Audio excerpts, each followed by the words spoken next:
সব দিন যে একই জিনিস একরকমভাবে রান্না করতে হবে এরকম না। মাঝে মাঝে একটু ওলটপালট করে রান্না করলে রান্নার স্বাদে আসে ভিন্নতা, খেতেও ভালো লাগে। তো হ্যালো ভিউয়ার্স, আসসালামু আলাইকুম। আমি নীলা আপনাদের সবাইকে ওয়েলকাম করছি নতুন আরেকটা রান্নার ভিডিওতে। আর আজকে আমি রান্না করব পুঁই শাক দিয়ে মুসুরির ডাল।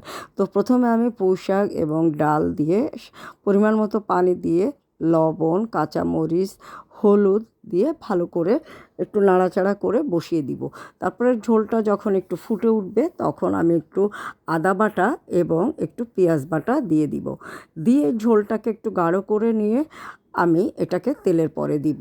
আর একদম সিম্পলভাবেই রান্না করব, কিন্তু খেতে কিন্তু বেশ লাগবে। আর এরকম শাক রান্না করে গরম ভাতের সাথেও খেতে পারেন বা রুটির সাথেও খেতে পারেন। এখন ফ্রাই প্যানে তেল দিয়ে রসুন পেঁয়াজ ভালো করে ভাজা করে নিব এবং আরও 2-3টা কাঁচামরিচ দিব। এই কাঁচামরিচের ভাজার ফ্লেভারটা বেশ ভালো লাগবে।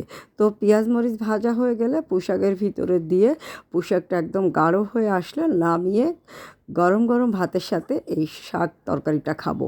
অনেকেই আছে ডাল দিয়ে পুঁই শাক বা অন্য যে কোনো শাক পছন্দ করে।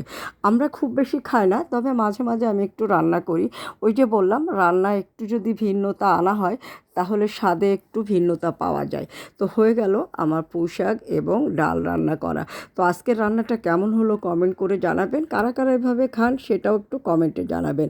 যারা খান না একবার হলেও খেয়ে দেখবেন, খেতে কিন্তু বেশ লাগবে। সিম্পল জিনিস কিন্তু তারপরেও অনেক মজার একটা খাবার। আর পুঁই শাকের স্বাদটা যেন একটু অন্যরকম, সাথে যদি মুসুরির ডাল হয় তাহলে তো আর কোনো কথাই নেই। তো আজকের ভিডিওটা শেষ পর্যায়ে, ভিডিওটা যদি ভালো লাগে একটা লাভ রিঅ্যাক্ট দিয়ে দিবেন, সাথে থাকবেন এরকম চমৎকার সুন্দর সুন্দর কিছু ভিডিও দেখার জন্য।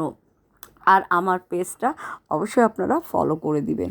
খুব মজার একটা খাবার, আর আমার তো খুবই পছন্দের। যে কোনো সবজি আমি খুবই মজা করে খাই। তো আজকে পর্যন্ত, আল্লাহ হাফেজ।